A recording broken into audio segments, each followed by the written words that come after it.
Maior e mais bem equipado hospital do Litoral Paulista, a Santa Casa de Santos conta com pronto-socorros adulto e infantil e ampla assistência 24 horas em diversas especialidades. O hospital também possui a maior rede de operadoras de plano de saúde credenciadas da região para atendimentos de urgência e emergência. Consulte os convênios credenciados. Santa Casa de Santos, o hospital que une história, pioneirismo e modernidade.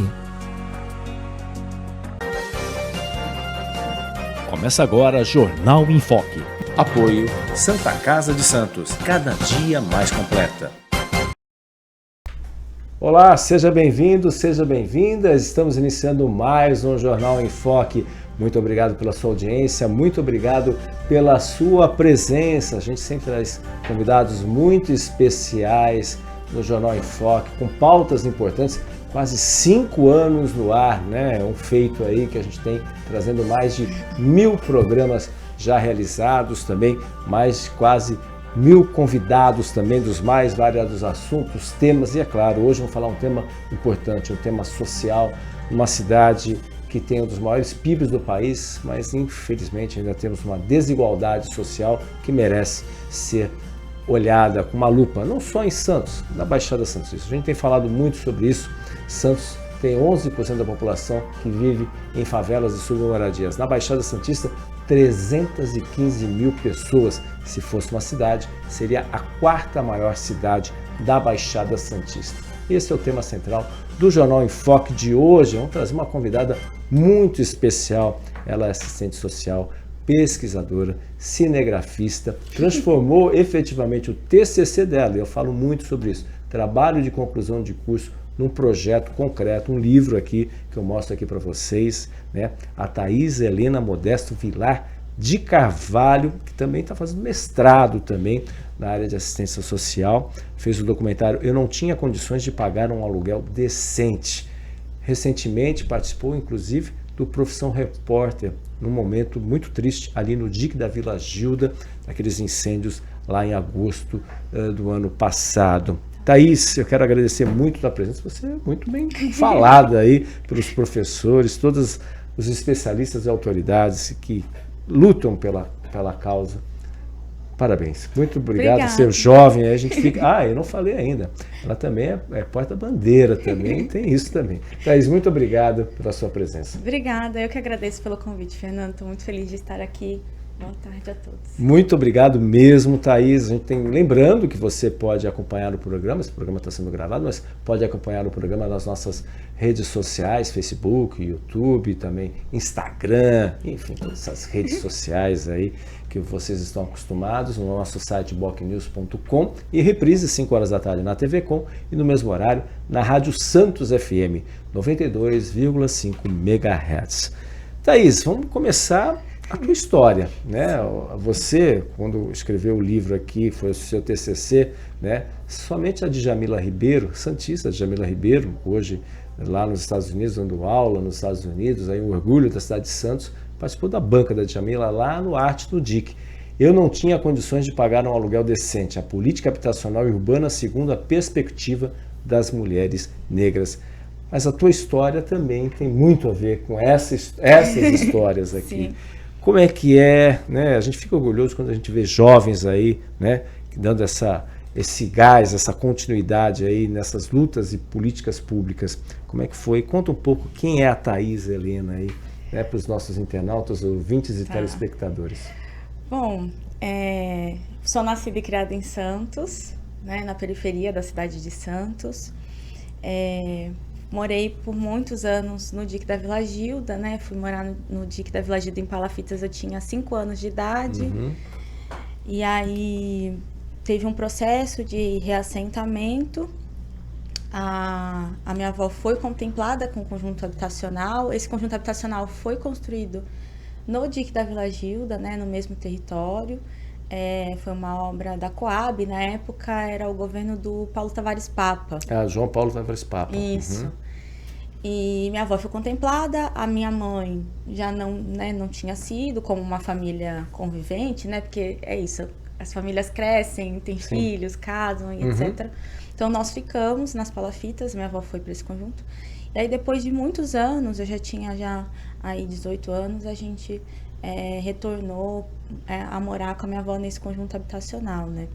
Então você morou dos 5 aos 18 anos no DIC da Vila mesmo, Gilda, na Vila Gilda. Em Palafitas. E aí, nesse processo de habitacional e etc., eu sempre quis estudar sobre política habitacional urbana justamente por essa vivência, né? E eu acho também pela necessidade de sobrevivência mesmo, né? Claro. Quando você está numa situação de déficit habitacional, de inadequação habitacional, enfim, os processos políticos eles vão acontecendo e aí a gente precisa ir buscar informação sobre aquilo que a gente vive, né? Algumas ameaças de despejo, muitos incêndios no decorrer desses anos em Palafitas. Então, a sua família, você chegou a perder nesses incêndios? Eu nunca cheguei a perder. Nem enchentes, alguma coisa assim? Não, nunca passei pela situação de perder, né, as nossas coisas. Os bens, tudo. Os bens e a própria palafita em incêndio. Eu já vivenciei, né, assisti muitos incêndios e o que mais chegou próximo de pegar numa das palafitas que eu e minha mãe morávamos foi um que aconteceu na Vila Telma, entre a Vila Telma, que a gente chama de Vila Telma e Última Ponte, assim. E aí faltou 3 becos para chegar no nosso. Nossa. E ainda que você não perca tudo, eu acho que é óbvio que a família que perde todas as suas coisas, todos os seus bens, né, em um incêndio, é muito difícil. É óbvio que essas famílias precisam ser assistidas com urgência, né, mas é uma fatalidade previsível, né, e isso atinge todo o restante da comunidade, porque você perde os seus vizinhos, né? Então os vínculos, claro, eles se quebram, né, nesse processo. A maré, né, o solo fica muito quente, não só ali onde afetou, né, onde era o foco do incêndio, mas o entorno também, né? A fumaça que todo mundo inala durante esse processo. Então, acho que todo mundo de alguma forma prejudicada nesse processo de incêndios, né? E aí isso me levou a querer estudar, né, também, e aí tinha, acho que também o incentivo da própria comunidade de que algumas pessoas da comunidade fossem atrás de mais informações, né, e trouxesse esse conhecimento de volta para o DIC da Vila Gilda, né? Como a educação, você deixa muito claro, como a educação contribuiu para o teu aprendizado, de outros jovens Sim. também, né? Porque a gente sabe também das dificuldades, né? Assim, você tem uma série de questões, às vezes, para fazer o ensino médio, não tem escola próxima, Sim. não tem vaga suficiente, tem que se deslocar. Uma série de questões nesse sentido. Como a educação foi importante, hoje, agora que você está do outro lado, né? Como mestranda, tudo do outro lado, como a educação é importante. Uma coisa, os políticos falaram, a educação é importante, ano eleitoral, a educação é importante, todo mundo sabe disso. Mas como que isso realmente muda para quem está efetivamente na ponta? Então, eu sou filha do ensino público, né? O meu ensino desde do pré a graduação, né? E após agora, e após, né? né? Então, eu estudei a vida inteira em escola pública e fiz a minha graduação, estou fazendo o meu mestrado numa universidade federal, numa universidade pública. Então, por meio das políticas de ações afirmativas, então, importantíssimo, né? A política de cotas de renda racial e etc. Então, também sou fruto disso. E eu acho muito importante, porque quando eu entrei na universidade, eu tô num curso de serviço social da Unifesp, né? Da Unifesp. Só para os nossos internautas. Fiz serviço social. Aqui em Santos, Campos Baixado. Fiz serviço social na Unifesp. E o serviço social, ele é uma profissão, e no decorrer da graduação, você vai estudar as diversas desigualdades, né? Só que eu sempre ficava me perguntando por que eu sempre sou o objeto de estudo e não a pesquisadora, né? E eu acho que esse lugar de me tornar a pesquisadora e não mais só o objeto de estudo foi fundamental. E acho que várias outras pessoas, em várias outras favelas, assentamentos, ocupações, também estão produzindo conhecimento, Sim. sabe?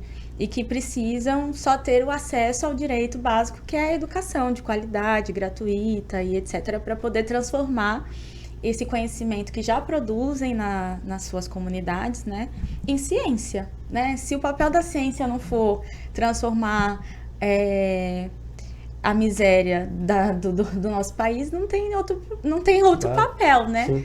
Eu acho que e para isso a gente precisa fazer com que mais jovens, ou melhor, mais pessoas que estão nessas situações de extrema vulnerabilidade. Na verdade, que são vulnerabilizadas, Sim. né? Porque é isso, o mecanismo das políticas acabam as vulnerabilizando, que elas ingressem, né, nesses espaços de produção de conhecimento, né? Uhum. E que essas comunidades também sejam vistas como espaços de produção de conhecimento, né?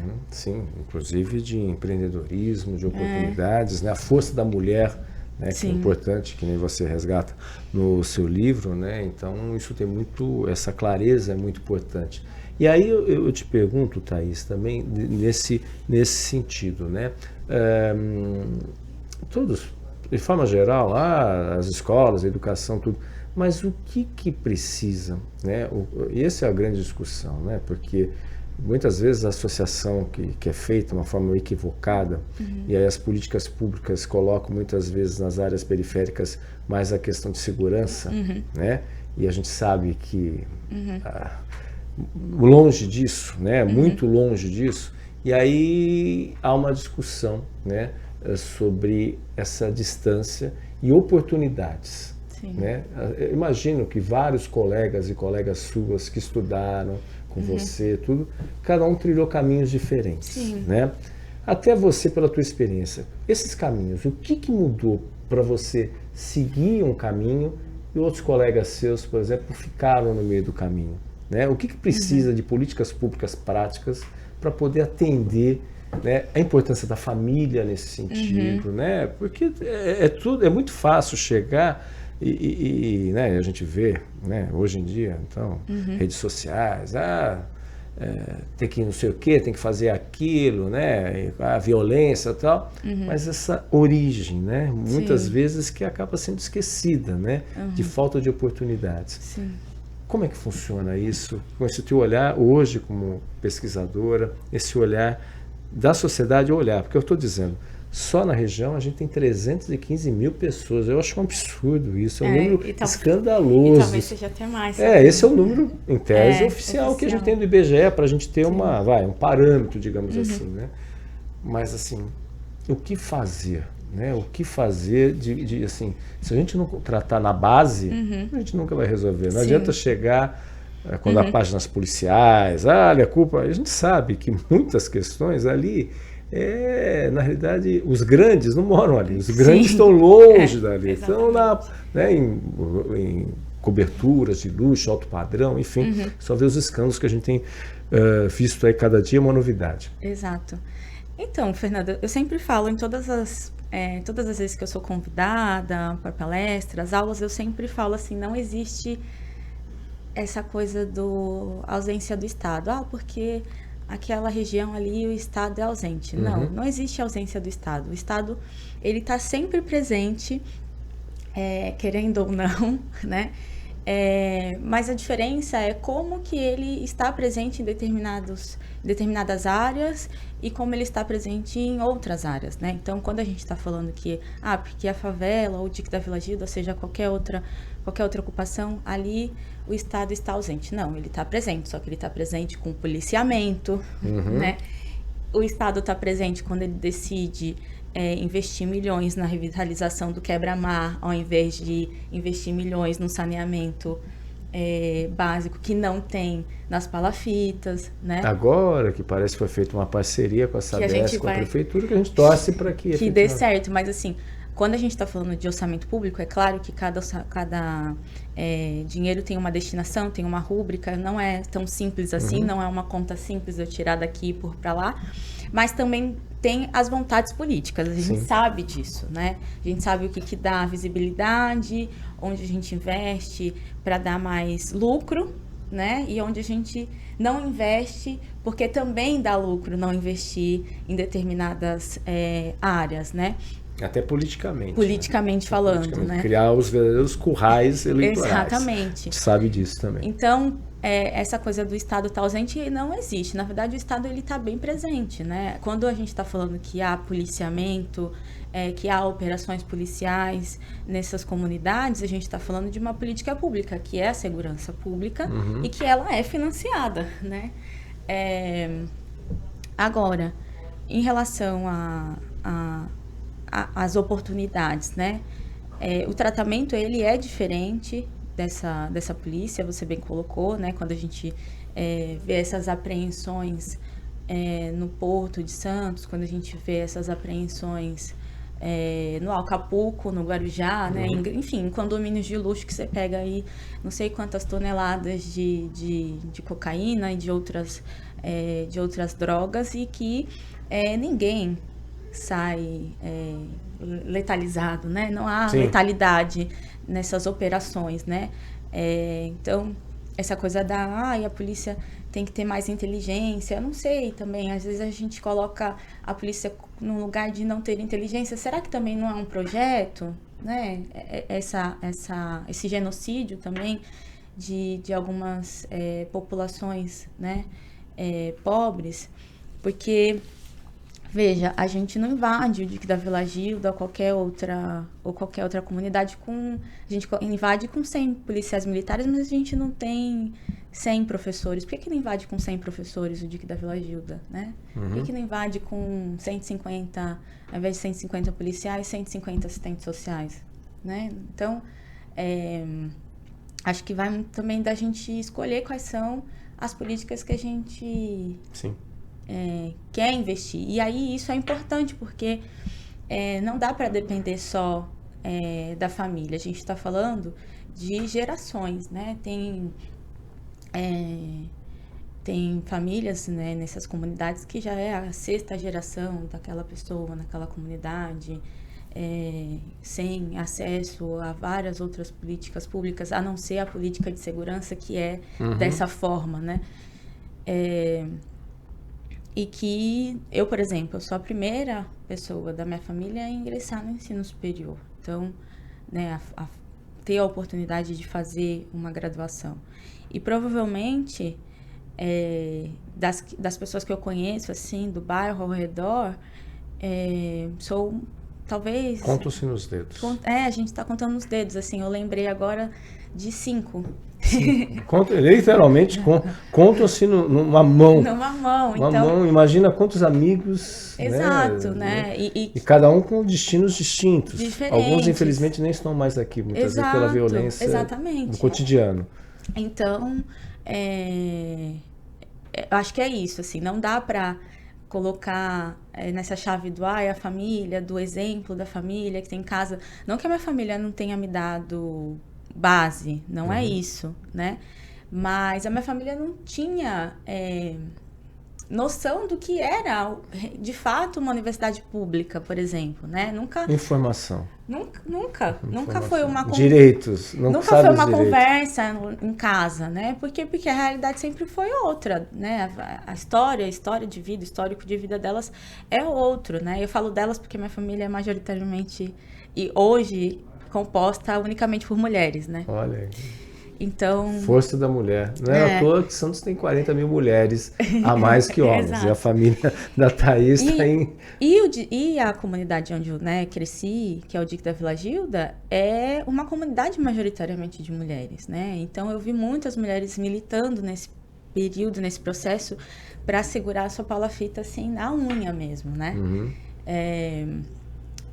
Muitas perdendo os filhos. Muitas perdendo os filhos. Às vezes por causa da maré. né? Também, Cai na maré, né? também já bebês. vivenciei As pessoas não têm noção, né? em que crianças morreram afogadas na maré, porque caíram, porque se desequilibraram, ou porque também estavam brincando na maré, porque era o único espaço que tinha para brincar, para o lazer, enfim.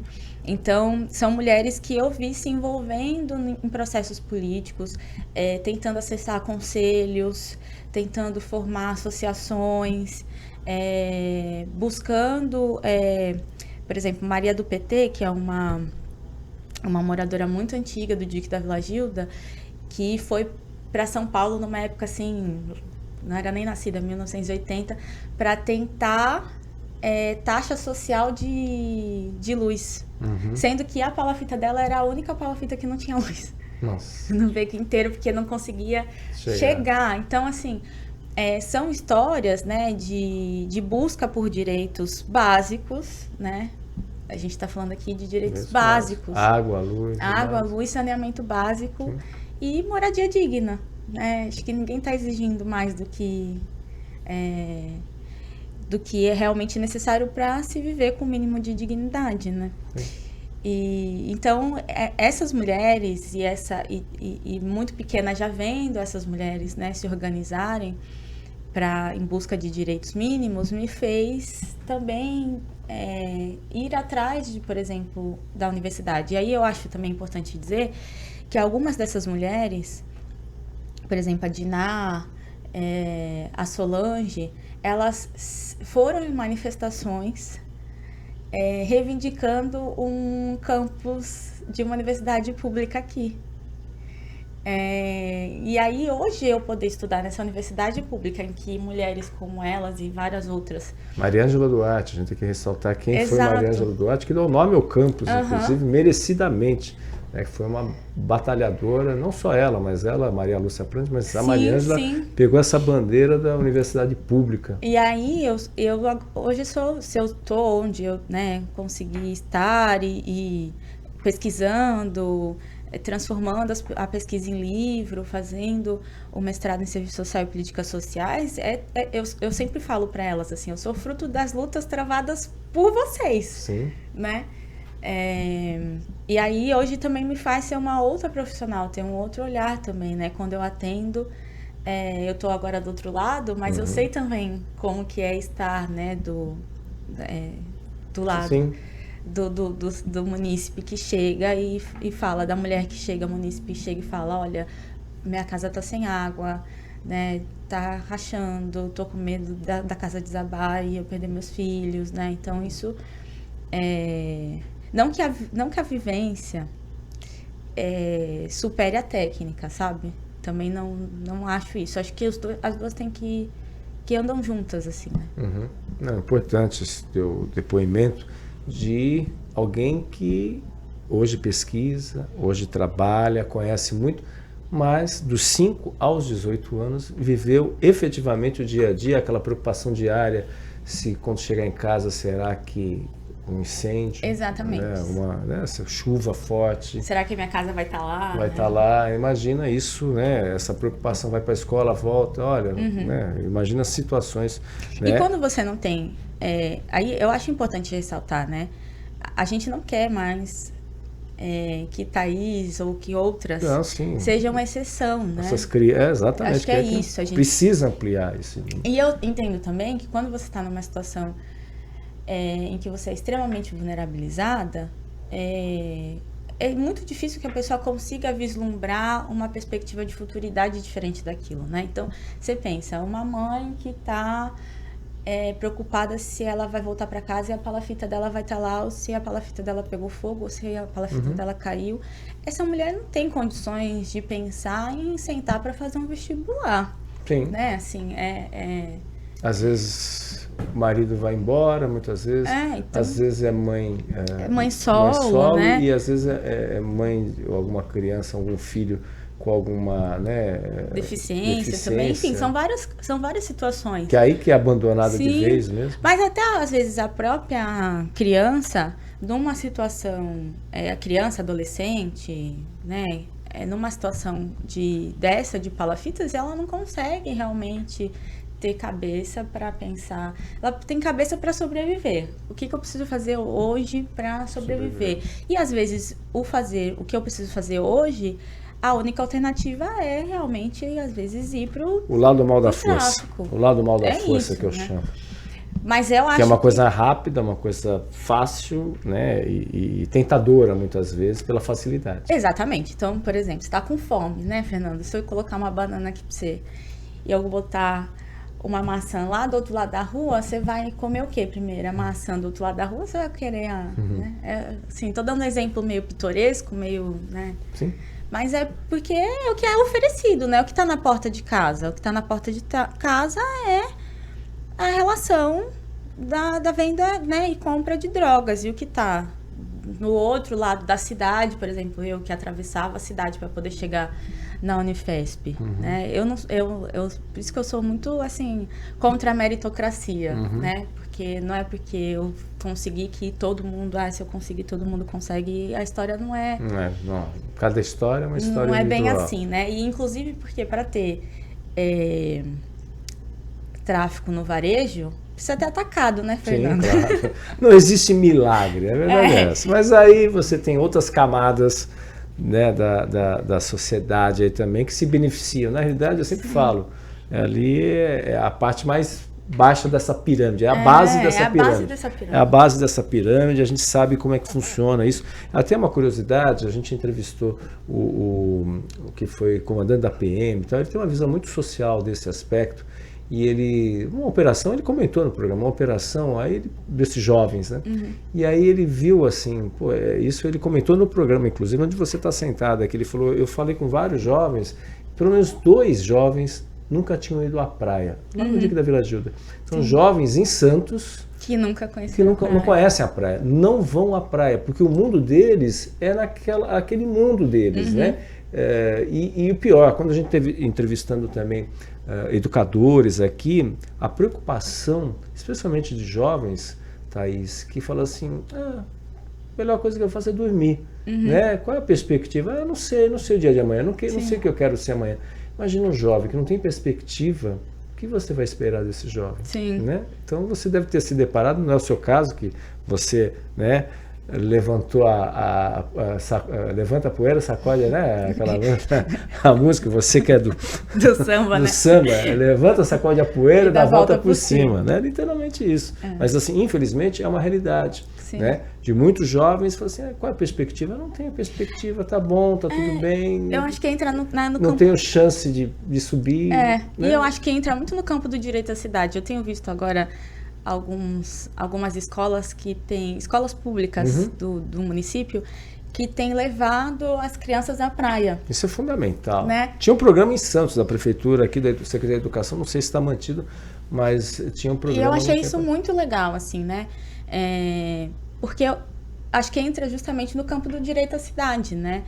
Quando você conhece tudo que a cidade tem para te oferecer, e não só aquela área onde você mora, né? Isso faz toda a diferença, inclusive, na sua perspectiva de mudança, de que existem coisas fora, né, daquele ambiente. Eu não conheço nenhum jovem que não tenha ido à praia, mas conheci mulheres que moram há mais de 40 anos no DIC da Vila Gilda e que nunca foram à praia. Olha lá, 40 anos morando no DIC da Vila Gilda. Só vem pela televisão. Quando Não, tem televisão. Pior que isso, já entrevistei e convivo e tenho amizade também com mulheres que, assim, foram empregadas domésticas na orla da praia, né, na casa de alguma família, e nunca desceram para colocar o pezinho na areia, né? Era de casa para o trabalho, do trabalho para casa, porque é isso, porque também não veem outras mulheres como elas, né? A empregada doméstica descendo para ir, né, curtir, enfim, usufruir da praia, né?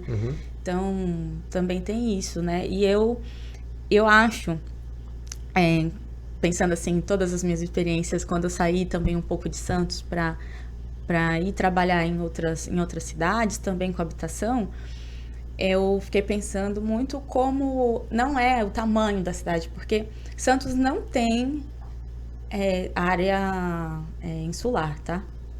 Assim, não tem extensão, não tem extensão que justifique né, 2 horas para chegar na praia, uma pessoa da Zona Noroeste. Mais precisamente ali do Rádio Clube, que é o último bairro, né? Demorar 2 horas para chegar na praia, gente, não tem extensão territorial que justifique, né?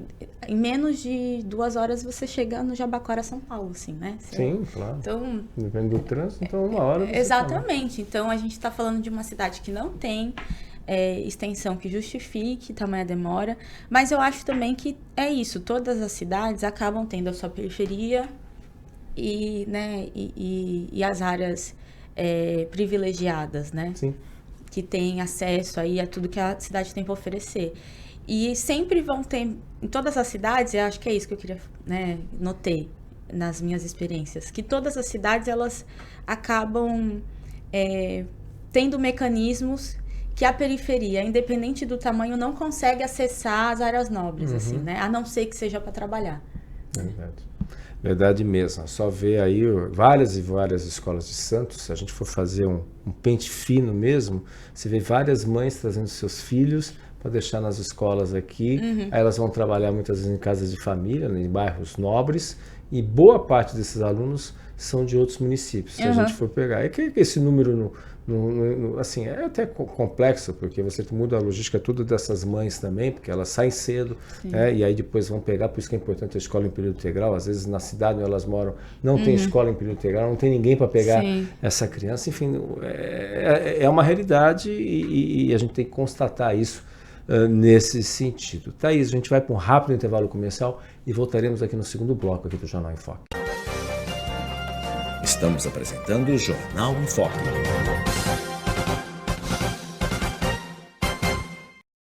Maior e mais bem equipado Hospital do Litoral Paulista, a Santa Casa de Santos conta com pronto-socorros adulto e infantil e ampla assistência 24 horas em diversas especialidades. O hospital também possui a maior rede de operadoras de plano de saúde credenciadas da região para atendimentos de urgência e emergência. Consulte os convênios credenciados. Santa Casa de Santos, o hospital que une história, pioneirismo e modernidade.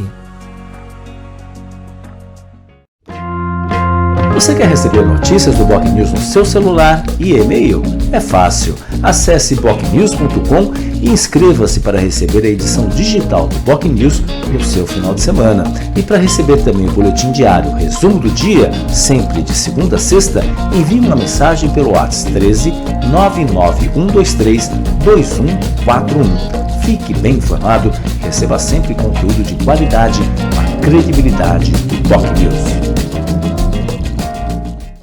Pensando na facilidade e maior conforto para você, o aplicativo da TV Com oferece a nossa programação ao vivo, 24 horas, interação com as nossas redes sociais e muito mais. O app TV Com Play está disponível nas principais lojas de aplicativos.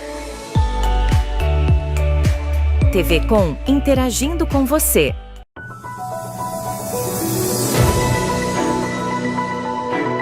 Acompanhe a nossa programação 24 horas ao vivo pelas operadoras de TV a cabo, pelo nosso portal e aplicativo oficial, digitalmente via simulcast e nas maiores plataformas de streaming. Saiba mais em tvconsantos.com/abrangência. Somos multiplataforma. Somos TV Com. Acompanhe as nossas redes sociais, ficando por dentro de tudo que rola aqui, na TV Com. No Facebook, tvconsantos.oficial. O nosso Instagram é @tvcom.santos, no X @tvcom_santos. E pelo nosso canal oficial no YouTube, emissora TV Com. Nosso WhatsApp é 13 97 417 5194.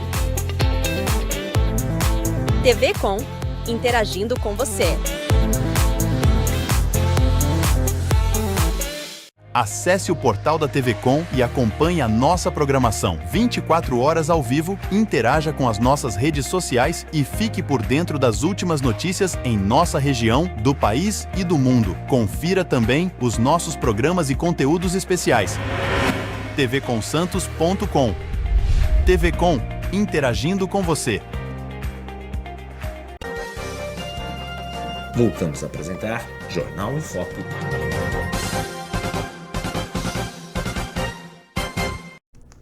Olá, estamos de volta no Jornal em Foque de hoje, falando muito sobre políticas públicas na área social, na área de habitação, com a assistente social, pesquisadora, mestranda também, Thaís Helena Modesto Vilar de Carvalho. Ela que é autora do livro, objeto do TCC dela, Eu Não Tinha Condições de Pagar um Aluguel Decente, a política habitacional e urbana segundo a perspectiva das mulheres negras. Aqui, objeto do TCC dela, da Unifesp, que ela desenvolveu aqui, com inclusive o prefácio aqui, não sei se é o prefácio, é escritora da Cida Bento, escritora, doutora em Psicologia Social e fundadora do Centro de Estudos das Relações de Trabalho e Desigualdades aqui, enfim, da editora Periferia Tem Palavra. Está aqui o livro, muito importante esse livro. Thaís, no bloco anterior a gente tinha falado, e é claro, das políticas públicas que a gente está vendo.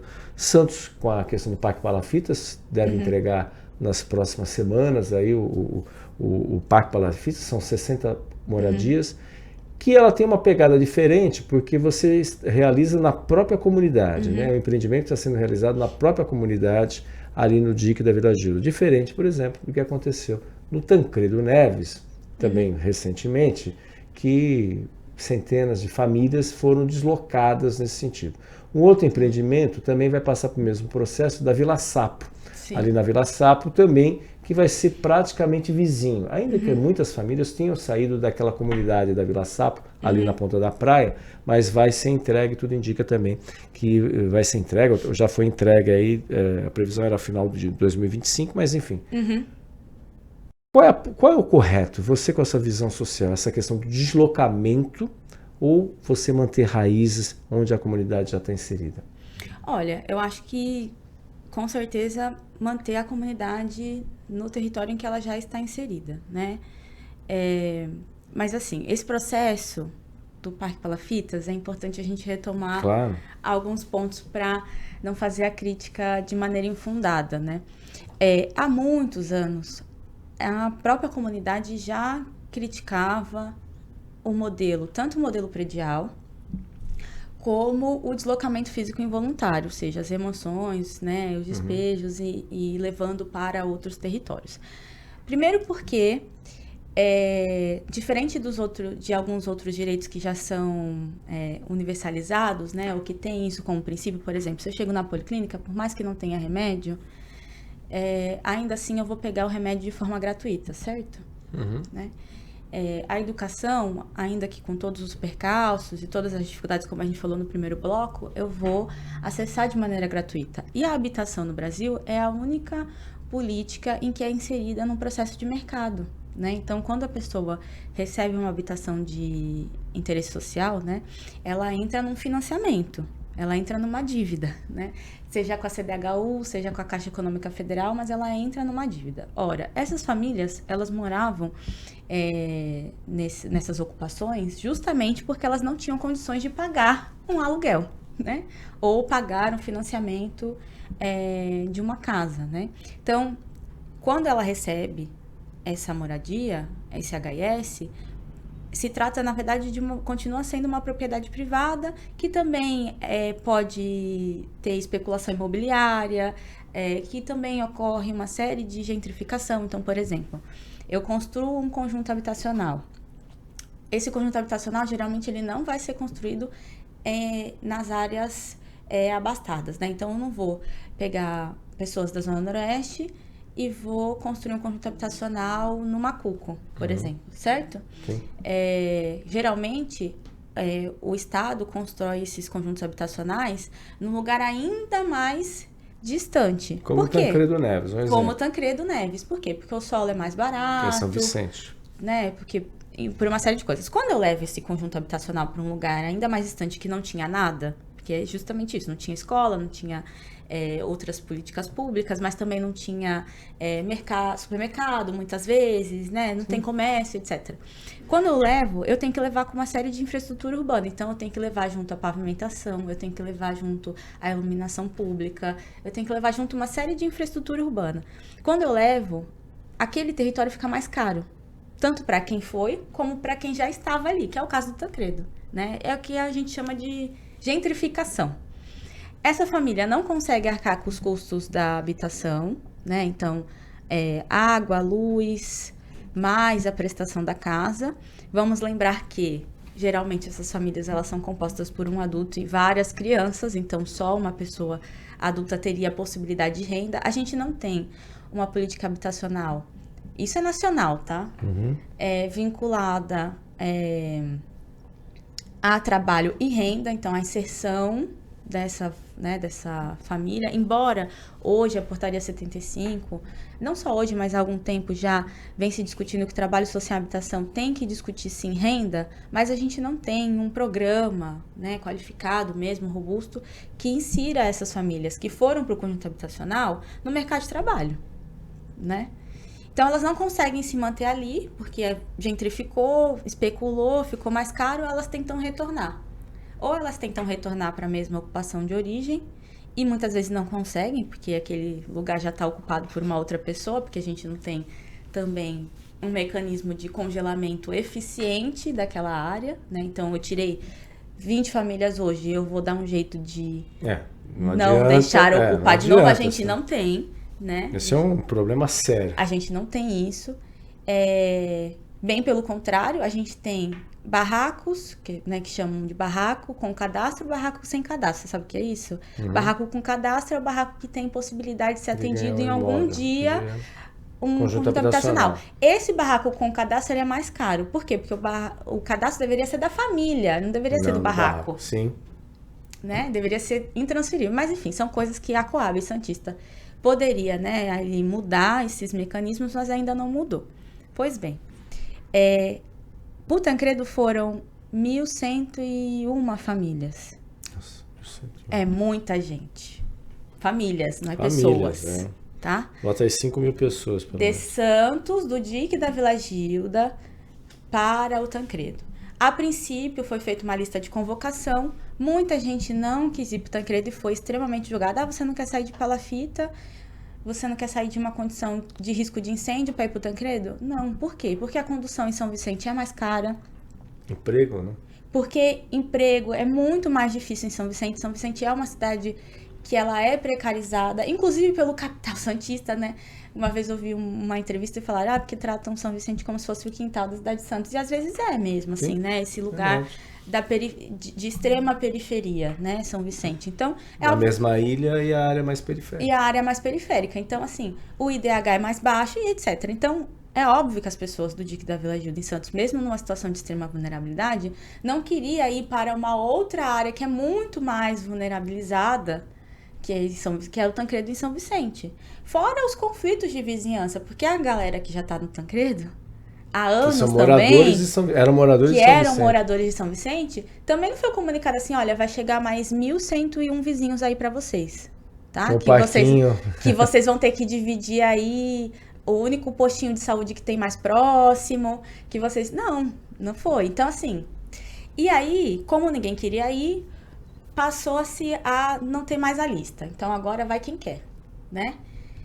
Ninguém continuou não querendo, e aí foi quando eles avisaram que seria gratuito, né? Ninguém pagaria a prestação, porque já tinha ali um elefante branco, né, na sala. Você vai fazer o que agora com 1.101 unidades, né?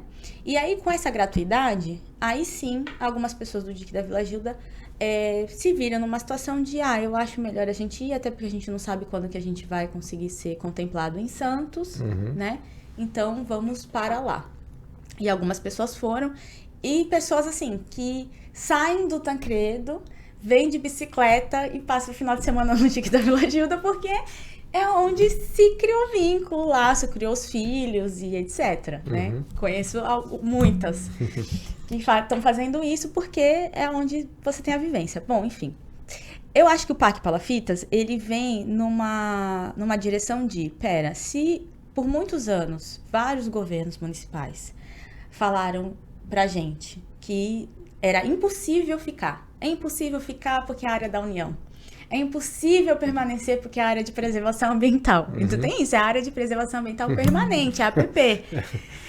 Preservar, só que está longe, infelizmente. Então, assim, não pode ficar porque é a APP, não pode ficar porque é a área da União, não pode...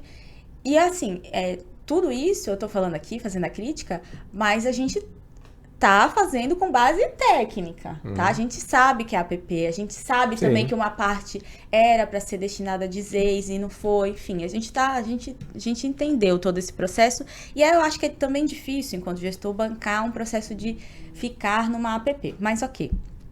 Só que aí, quando a prefeitura fala, vamos fazer o Parque Palafitas, a gente falou que vitória, finalmente o governo entendeu, depois de ter errado muito no Tancredo, porque eu acho que até não vi uma declaração pública do prefeito Rogério Santos, mas acredito que hoje ele já deva ter uma outra concepção sobre o Tancredo, né? Dada aí todas as circunstâncias e os desdobramentos disso. O prefeito Caio Amado ficou chateado. Teve uma briga entre eles, a briga foi pública, né? Foi ao vivo na TV, né? Então, o governador consolou o prefeito. Então assim... Virou meme. Virou meme. Então, toda essa repercussão, acredito que ele tenha, né, visto que foi um erro. Erro esse que foi avisado de diversas formas pela comunidade, a gente avisou diversas vezes, a gente tentou, acho importante dizer que a gente tentou contato com a CEDURB várias vezes para dizer o quanto era equivocado esse projeto do Tancredo. E a mesma coisa agora a gente está fazendo com o Parque Palafitas. O Parque Palafitas em nenhum momento foi apresentado oficialmente à comunidade. A comunidade desconhece o projeto. Não, a comunidade conhece porque a gente pelas redes sociais e pela TV. Na TV Tribuna, um belo dia, vai ter o Parque Palafitas. Né? Aí a gente ficou assim, olhando um pra cara do outro, tipo, tá, mas... E aí não teve uma apresentação oficial, então a gente uma audiência pública, a gente não participou de nenhuma etapa desse projeto, nenhuma. E assim, já é mais do que comprovado estatisticamente que, embora a gente tenha alguns receios com a autoconstrução, né? Porque a autoconstrução é um sobretrabalho, ainda assim, quando a gente faz processos de mutirão, as pessoas ficam, as pessoas permanecem, né? Elas sabem como que elas fizeram a parede, o chão, o teto, então isso dá a elas um sentimento de posse, né, mesmo, com a casa, de pertencimento. Então, esse projeto lindo, né? Que aparentemente é lindo. É importante dizer que o que está sendo feito hoje é um projeto piloto. Sim, piloto. São 60 unidades. Que se tem a pretensão de que o governo do estado financie o resto. E que pode não acontecer. Pode não dar continuidade e ser apenas, ou seja, virar apenas 60 palafitas um pouco melhor, que provavelmente a gente não sabe como que é a manutenção dessa palafita, como que ela funciona, se é mais cara ou se é mais barata, né? E eu acho que o projeto de Cubatão, não que a grama do vizinho seja melhor do que a nossa, não é isso. Mas eu pude acompanhar um pouco, né, de longe, não como técnica, não como assistente social, o projeto. A Andréia, que é secretária municipal. Vice-prefeita também. E vice-prefeita, mas era secretária municipal de habitação. Quando ela não era vice-prefeita, ela ainda era secretária municipal. Ela foi até o DIC da Vila Gilda, em Santos, apresentar o projeto, né? E aí, o quanto a comunidade se envolveu do começo ao fim, sabe? Nas decisões até da quantidade, da metragem, né? Do tamanho, dos materiais, da forma, e que é uma unidade que saiu, acho que 121 mil por unidade, ou seja, até mais barato do que a unidade predial. Que é a Casa Barco. Que é a Casa Barco, né?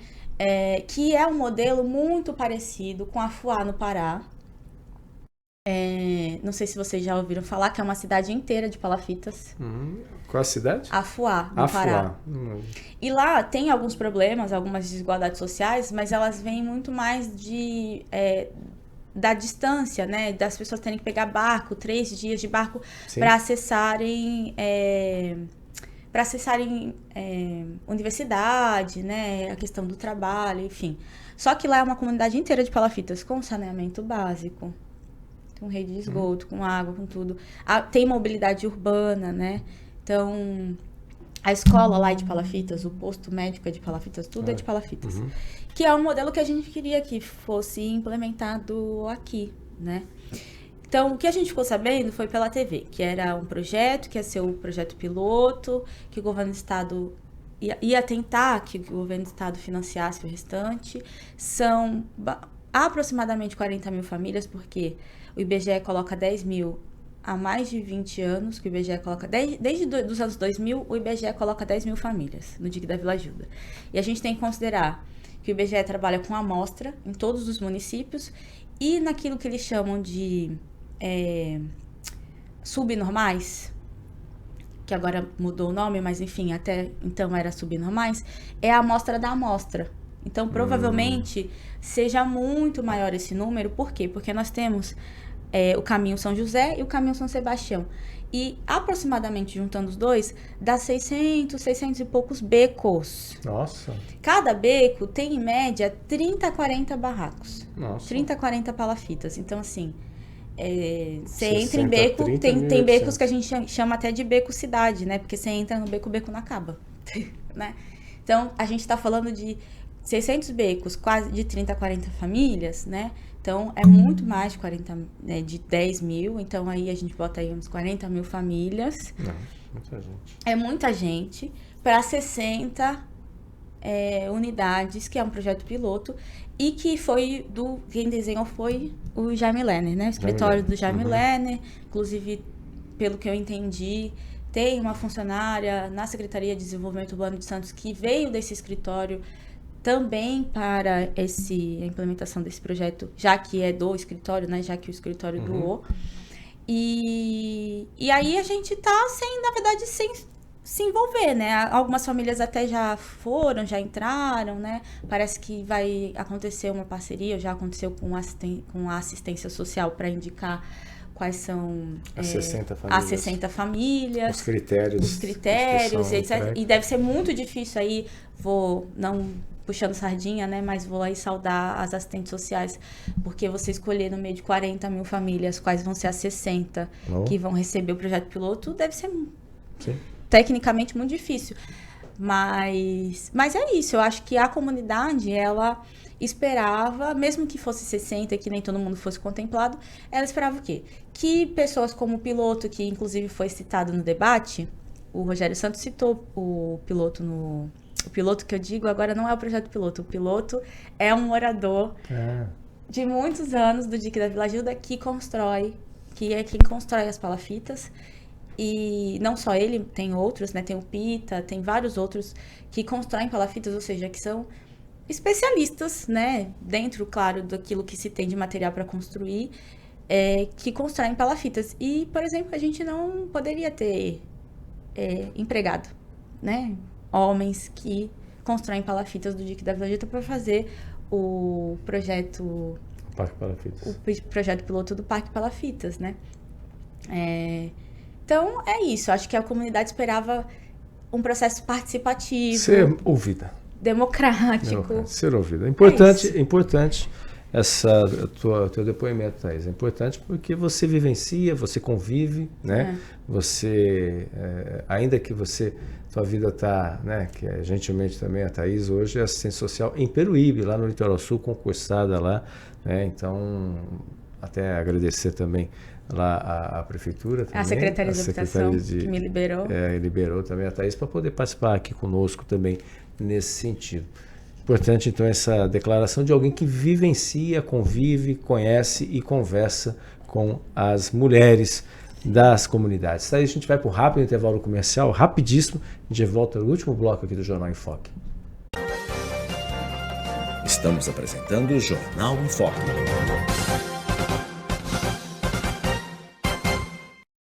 Maior e mais bem equipado Hospital do Litoral Paulista, a Santa Casa de Santos conta com pronto-socorros adulto e infantil e ampla assistência 24 horas em diversas especialidades. O hospital também possui a maior rede de operadoras de plano de saúde credenciadas da região para atendimentos de urgência e emergência. Consulte os convênios credenciados. Santa Casa de Santos, o hospital que une história, pioneirismo e modernidade. Voltamos a apresentar Jornal em Foque.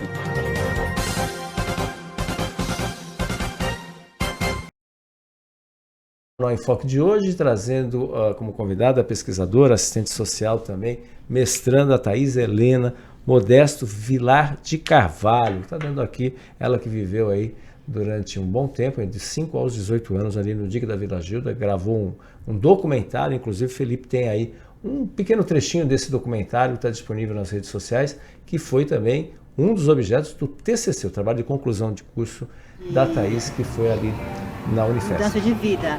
Mas imaginei que aqui fosse encontrar condições melhores do que havia no norte, né? As pessoas julgam muito esse lado. Ah, você vir lá porque você quer. Você trabalha, mas você trabalha muito e não ganha o suficiente para sair daqui de dentro. Desde quando eu nasci. Nunca saí daqui, eu nunca saí daqui, só mudou a casa, né? Porque antigamente vaca era tudo junto, o meu da minha avó. Fui criada na Silva Jardim, moramos em Porão, eu era muito pequenininha, em Cortiço, um banheiro para todos usar, foi muito difícil. Eu sou uma pessoa que ajuda todo mundo, né? E que gosta de estar sempre participando de tudo quanto é movimento. E aí foi. Então eu fui criada desde os 7 anos até maior de idade na casa da família. Aí depois da Bahia eu vim para aqui, com a mesma família. Essa família que a senhora diz seriam seus patrões? Isso.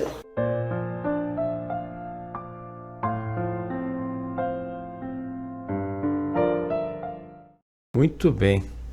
Isso é só um pedacinho, está disponível no YouTube, né? As mulheres da Maré, né? Eu não tinha condições de pagar um aluguel decente, depois foi, e além disso, a Thaís foi além de fazer um documentário de quase 1 hora, né?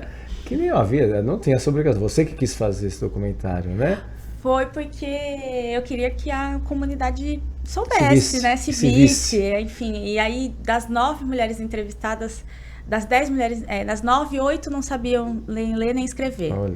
Aí eu falei, não, então a gente precisa dar um jeito, porque se todo mundo vai ter acesso ao que a gente escreveu sobre elas, elas precisam também ter acesso de algum jeito àquilo que a gente escreveu sobre elas. Então, o documentário, na verdade, nada mais é do que o que está escrito, só que em áudio e vídeo, para que seja democrático, né? Para que toda a comunidade do DIC da Vila Gilda tivesse acesso àquilo que eu escrevi. Perfeito. E aí o lançamento do livro aqui também da Thaís. Eu não tinha condições de pagar um aluguel decente, a política habitacional e urbana segundo a perspectiva das mulheres negras. Thaís, estamos no finalzinho, mas é a síntese da tua história, da história de mulheres batalhadoras, né? Persistentes, com todas as dificuldades, né? Guerreiras, literalmente guerreiras, né? E parabéns aí pela tua trajetória. Obrigada. A gente fica muito orgulhoso de ver jovens como você aí, né, mostrando que o TCC, né, o trabalho de conclusão de curso, é um grande exemplo aí nesse sentido. Além do mais, a Thaís, além de tudo isso daí, a Thaís tem tempo, né? ainda tem tempo, ela tem tempo ainda. Esse ano pela Unidos da Zona Noroeste, né? Isso, como porta-bandeira da Unidos da Zona Noroeste, a Thaís ficou 5 anos na Unidos dos Morros também, né? Sim. Em todas as escolas, né? Ai, nossa, Desde quantos anos, Thaís? Desde os 4. Desde os 4 anos? Porque a minha família toda é do samba, assim, sempre foi. Sim. Uma parte da minha família, né? É a família do Drauzio da Cruz que leva do Drauzio da Cruz, olha. Leva, o nome da passarela. O nome da passarela. Olha. Minha tia Luciana, minha madrinha Janaína, um beijo, inclusive. Então, e que teve... Tá no DNA, não tem isso. Tá no DNA, não vai negar, É isso, né? Mas quando eu nasci, foi justamente o ano que o Beto Mansur suspendeu o carnaval.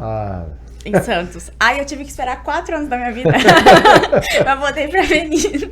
Exatamente. E o carnaval foi pro Porto, pra Avenida Portuária. Ninguém sabia onde colocar o carnaval, aquela confusão. Por isso que eu falo, comecei com 4 anos, mas na verdade já estava já tava lá na barriga da mãe. Tanto que nesses 4 anos que parou, minha família, em casa, assim, eu lembro de vários sambas, né? Não parou. Não parou, já tá preparada para esse ano também.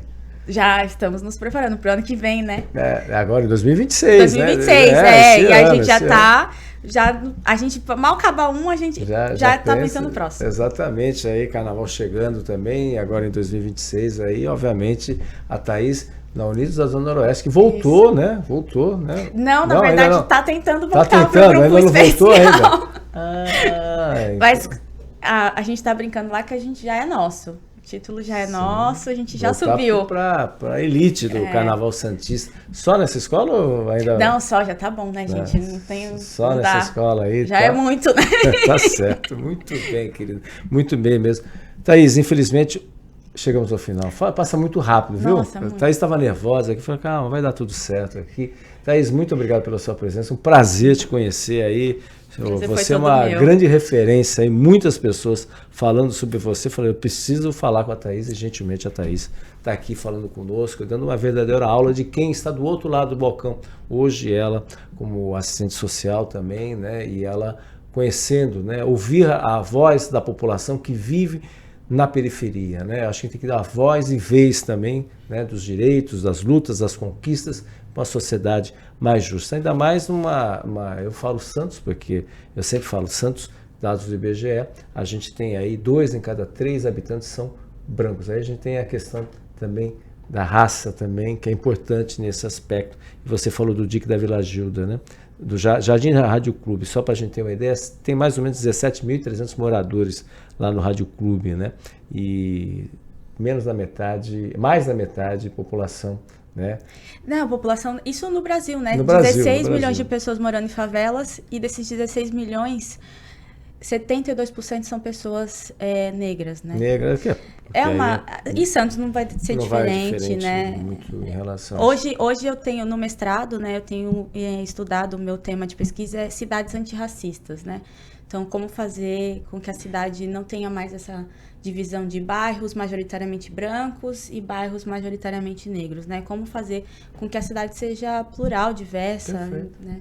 Ótimo, perfeito. Só para a gente ter uma ideia, enquanto isso, bairros na Orla, 84% da população é formada por brancos. Boqueirão, Gonzaga, Ponta da Praia. Só para ilustrar o que a Thaís está colocando, segundo dados do IBGE, é claro, né?